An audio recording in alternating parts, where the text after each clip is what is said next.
ایک دفعہ ملک الموت نے اللہ تبارک و تعالیٰ سے حضرت ادریس علیہ السلام کو سلام کرنے اور ان سے ملاقات کرنے کی اجازت مانگی۔ جب ملک الموت حضرت ادریس علیہ السلام کے پاس آئے اور کہا کہ میں چاہتا ہوں کہ آپ کے ساتھ رہوں، تو حضرت ادریس علیہ السلام نے منظور فرمایا اور ایک دوسرے کے رفیق ہو گئے اور وہ مدتوں تک ساتھ رہے۔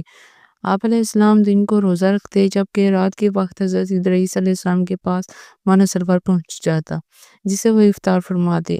وہ ملک الموت کو بھی کھانے میں شریک ہونے کی دعوت دیتے مگر وہ کہتے تھے کہ مجھ کو ضرورت نہیں ہے اور نماز میں مشغول رہتے۔ حضرت ادریس علیہ السلام تھک کر سو جاتے تھے لیکن ملک الموت کو نہ سستی لاحق ہوتی تھی نہ وہ سوتے تھے۔ اسی طرح چند روز گزرے یہاں تک کہ ایک روز وہ انگور کے ایک باغ اور بیڑوں کے ایک گول کے پاس سے گزرے۔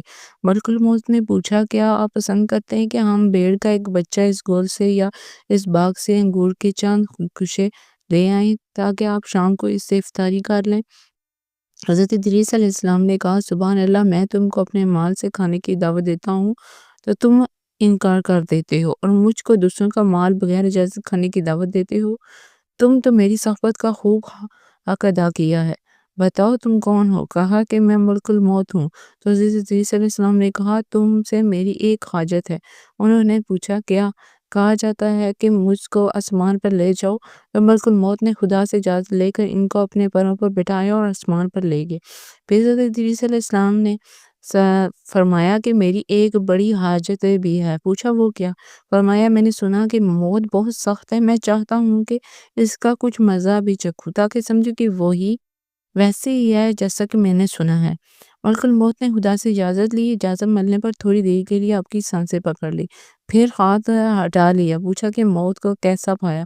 فرمایا بہت زیادہ شدید ہے، اس سے جیسا کہ میں نے سنا تھا۔ پھر فرمایا کہ ایک اور حاجت بھی ہے، مجھے جہنم کی آگ دکھا دو۔ ملک الموت نے خادم جہنم کو حکم دیا کہ جہنم کے دروازے کھول دو۔ حضرت ادریس علیہ السلام نے دیکھا تو گش کھا کر گر پڑے۔ جب ہوش میں آئے تو فرمایا ایک اور حاجت ہے، یعنی بہشت دیکھنا چاہتا ہوں۔ ملک الموت نے بہشت کے خادم سے اجازت لی اور حضرت ادریس علیہ السلام کو بہشت میں داخل ہو گئے اور فرمایا کہ ملک الموت اب میں یہاں سے باہر نہ آؤں گا، کیونکہ خدا نے فرمایا ہے کہ ہر نفس کو موت کا ذائقہ چکھنا ہے اور میں نے چکھ لیا۔